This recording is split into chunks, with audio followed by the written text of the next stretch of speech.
अस्सलाम वालेकुम अज़ीज़ तलबा तलबात। उर्दू अदब में ईद उल फित्र के आइए हम इक़्तिबास की तशरीह करने की कोशिश करते हैं। उर्दू की गज़लिया शायरी में ईद का चाँद, हलाल व अबरू, महबूब से रोज़े ईद की मुलाकातें और इसके मुतल्लिक़ात ही अहम रहे। ठीक है, लेकिन 1857 की जंग आज़ादी के बाद जब उर्दू शायरी की हदूद में वसअत पैदा हुई और नज़मों की तरफ तवज्जो तेज़ हो गई तो ईद के मौजू में भी इशाराती और अलामती इम्कानात ज़्यादा उजागर हुए और उर्दू शायरी को 1857 के बाद मिली एहसासात की तर्जुमानी का वसीला बनाया गया। इस तरह मुसलमानों की फ़िक्री ज़िंदगी के ख़त व ख़ाल ने उर्दू अदब में इस्लामी इक़दार और रवायात की पासदारी के अमल को शदीद से शदीद तर कर दिया। जी, यहाँ से लेकर यहाँ तक ये पैराग्राफ है, इसमें मुश्किल अल्फाज देख लेते हैं। कौन से हैं जी? हलाल, पहली रात का चाँद, अबरू, भवें, आईब्रोस जिन्हें इंग्लिश में कहते हैं।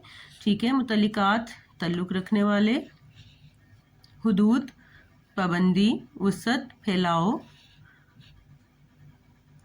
अलामती इम्कानात, अलामत की जो है वो अलामत के तौर पर, अलामत का तर्जुमान, बातें, उजागर, नुमायाँ, ज़ाहिर होना और मिली, कौमी, तर्जुमानी जो है वो तर्जुमानी करना, वसीला, ज़रिया, नुमाइंदगी करना, तर्जुमानी का मतलब हम लिख सकते हैं। ठीक है जी, पासदारी भी हम लिख कर लेते हैं, पासदारी, लिहाज। जी,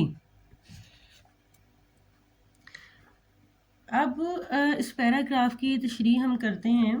पहले तो थोड़ा सा हम मुसन्निफ़ का हवाला देंगे। डॉक्टर वहीद अहमद कुरैशी का शुमार उर्दू अदब में कसीर लिखने वालों में होता है। वो अपने तुरफ़ा अंदाज में ईद उल फित्र से मुतल्लिका हमारी शेरी रवायात और शेरी अदब का तज़किरा करते हैं।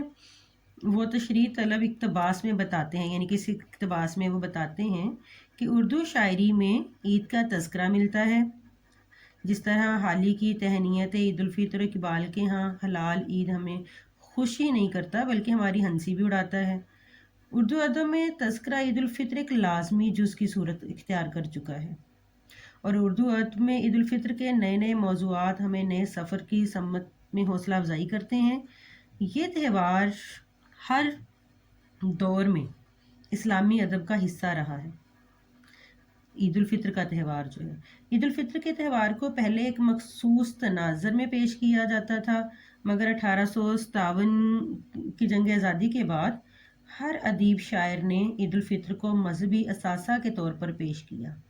यूँ ईद अब सिर्फ त्यौहार नहीं रहा, हमारा मजहबी असासा बन चुका है। ईदैन के त्यौहार मुसलमानों का कीमती असासा की सूरत में है। पहले शोरा कराम ने ईद का चाँद, अबरू और महबूब से रोज़े ईद मुलाकात के हवाला से काफ़ी कुछ लिखा और पेश किया, मगर 1857 के बाद ईद को किसी और ज़ाविये से देखा जाने लगा और शायरों अदीबों ने इस मजहबी त्यौहार को मनाने का अंदाज़ बदल डाला। अब ये हमारे जज्बात और इक़दार से मुंसलिक सकाफ़ती वर्सा है। उर्दू शायरी में ईद को ख़ास तनाज़र में तहरीर किया है जिससे इनके जज्बात की तर्जुमानी होती है। किसी बुज़ुर्ग ने क्या खूब कहा है कि ईद के रोज़ मुफलिसों को अपनी खुशी में शामिल करना बेहतरीन जो है वो अमल है। इस हवाले से देखा जाए तो ईद का दिन हमारे लिए खुशियों का पैगाम है, तो इस दिन की हैसियत त्यौहार की सी हरगिज़ नहीं। ये हमारी मजहबी सकाफ़ती वर्सा में शामिल है जो मुसलमान मजहबी जोश व खरोश से मनाते हैं। हर मुसलमान तसव्वुर करता है कि ईद के लम्हात में मिली खुशी का मरकज़ व महवर सिर्फ़ और सिर्फ दीन इस्लाम है। दीन इस्लाम खुशी के लम्हात मनाने की हौसला अफजाई करता है।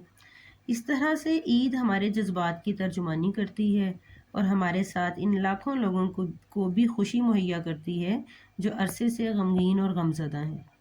ईद के दिन आम आदमी एक दूसरे से इख्तिलाफ ख़त्म करता है और खुशी मनाता है। इसी तरह ईद का दिन हमारे लिए खुशियाँ लाता है और मशहूर है कि ईद के दिन नाराज़ लोगों को मनाना बहुत बड़ी नेकी है। جی یہ تو جو تھی اس پیراگراف کی تشریح تھی، امید ہے کہ آپ کو سمجھ آئی ہوگی اور آپ اسی طرح باقی پیراگراف کی تشریح کرنے کی بھی کوشش کریں گے۔ یہ پیراگراف نمبر 1 تھا، یہاں سے یہاں تک شدید تر کر دیا تک۔